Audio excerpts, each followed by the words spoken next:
The wind howled against the tall black stone walls of Nevermore, rattling the ancient glass panes in their frames. The sky was a dull iron gray, the kind that promised snow before nightfall.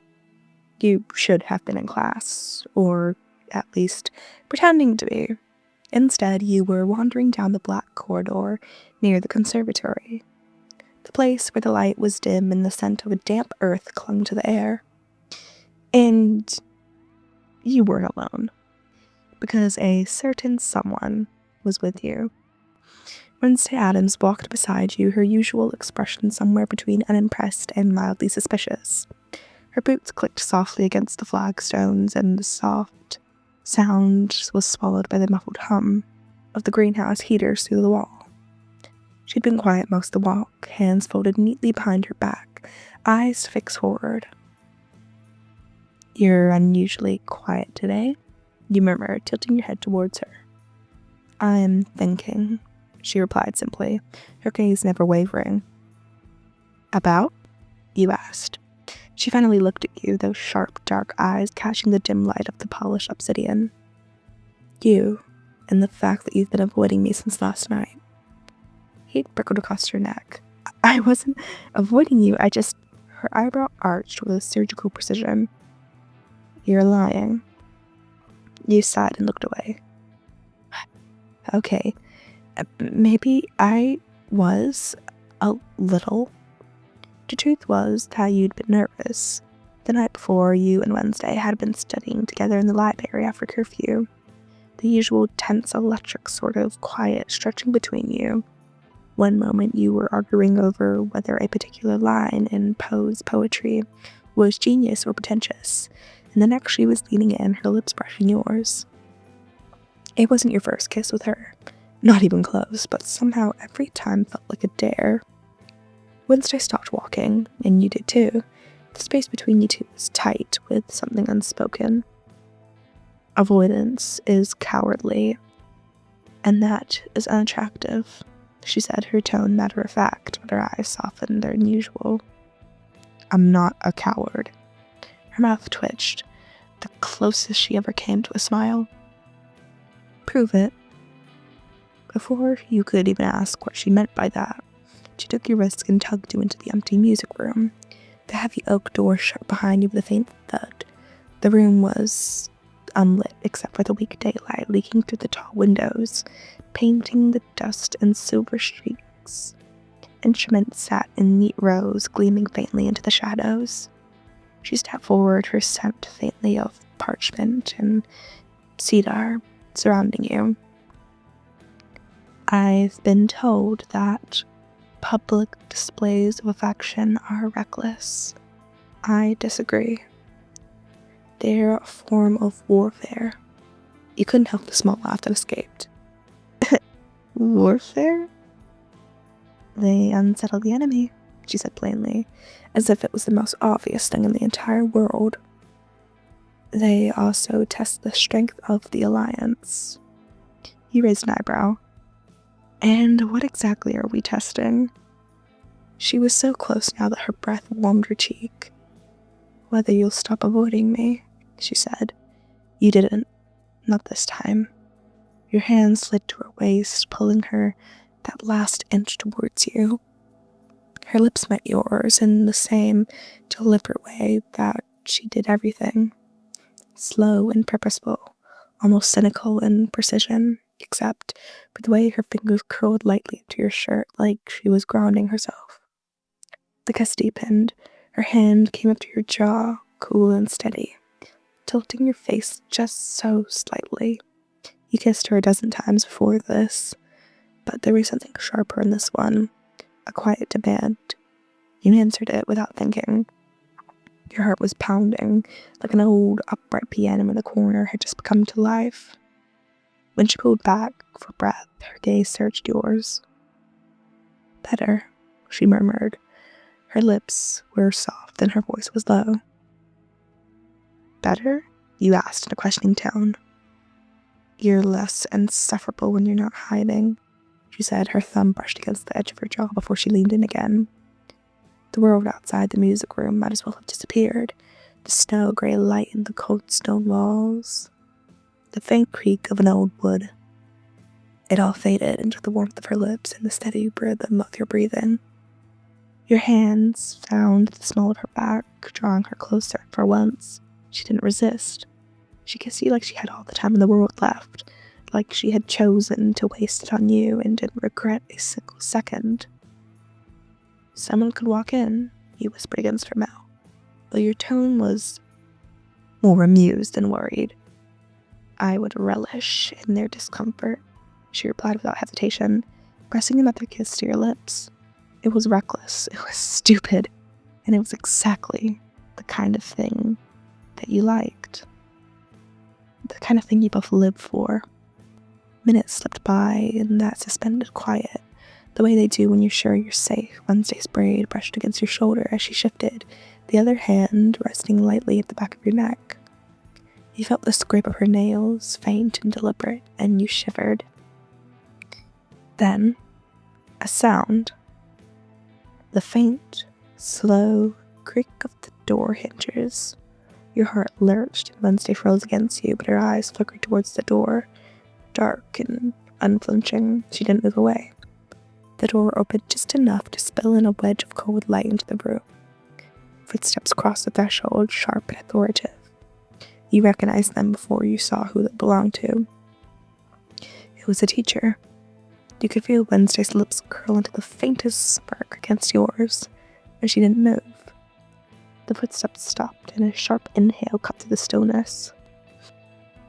"Well," the voice said, low and clipped, "what exactly do we have here?" The wedge of cold light spilling from the open door widened, spilling across the dusty room, catching the gleam of the upright pianos and the old instruments that sat. You and Wednesday stood frozen, though not in the same way. Your pulse had been hammering against your ribs, panic coiling in your stomach, while she looked as if though she'd been expecting this interruption all along. In the doorway stood none other than Larissa Weems. Her tall figure blocked most of the light, but the severe cut of her coat and the glint of her silver brooch were unmistakable. Her ice blue eyes narrowed slightly as they swept across the room, taking in the scene with precious precision that made you feel as though she could read your every thought in your head. "Well," Principal Weems' voice was smooth and polished, but there was a hard edge to it. "Care to explain what I just walked in on?" You opened your mouth and closed it again, the words tangling somewhere between your brain and your tongue. The lingering heat of Wednesday's lips were against your own, made it worse. Like the evidence was still right there for Weems to see. Wednesday, on the other hand, didn't even flinch. She turned her head towards Weems with slow deliberation, her braid brushing against your shoulder.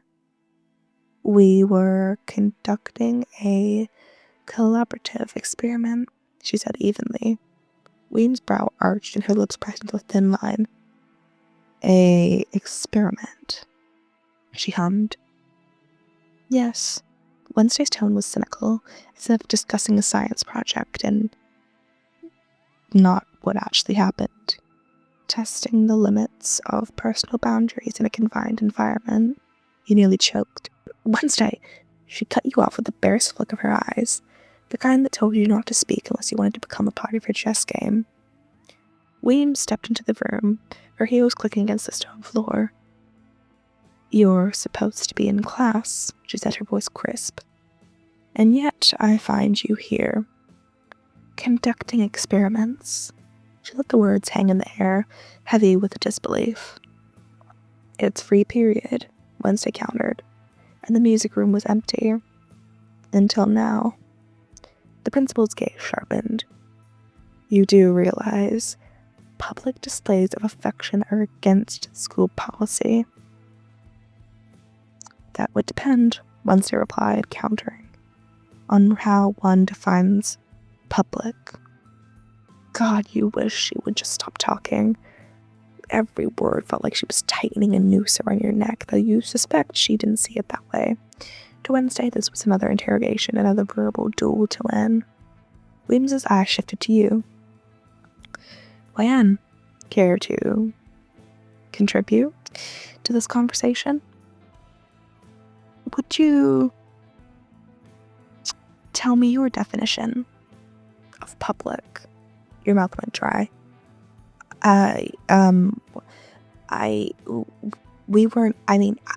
It wasn't, you floundered, feeling the heat creep up into the back of your neck. Wednesday's hand, still resting lightly on your side, giving the faintest squeeze, whether it was reassurance or a warning you couldn't exactly tell right now. Weems exhaled slowly, clearly extremely unconvinced. Regardless of how you'd like to label it, the two of you were in a locked room during school hours, unsupervised, engaging in the behavior that is inappropriate for the academy. Inappropriate, Wednesday repeated, tilting her head. We were standing fully clothed and less of more. It has adopted a more punctual standard of conduct since breakfast. I failed to see the scandal. Wednesday, you hissed under your breath. She ignored you, her attention fixed on Weems. If your concern is the misuse of the school faculty, I can assure you that we left the instruments untouched and the piano appears to be unscathed. Weems's lips pressed tighter, the faintest twitch of her jaw betraying her patience thinning. My concern, she said, her tone measured, is that you seem determined to push the boundaries of every rule in this institution, and now you've dragged her into it. Dragged implies unwillingness, Wednesday said without missing a beat. Lan is complicit. If anything, the idea was theirs. Your eyes went wide. What? It was a lie, or at least a surgical rearranging of the truth. But she said it so flatly you almost believed it yourself. Weems's gaze flickered to yours, and she was trying to decide whether a lecture or a punishment or simply to expel you both on the spot was necessary. The silence stretched on long enough for you to hear the faintest tick of the old metronome on the piano. Finally, she sighed. You both report to my office after your last class today, she said, her tone brooking no argument. We will discuss this experiment further.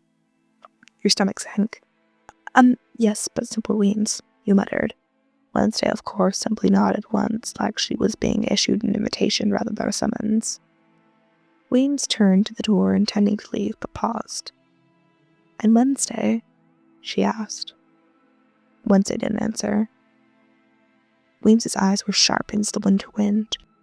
If I catch you conducting any more experiments of this nature during school hours, you'll be facing more than detention.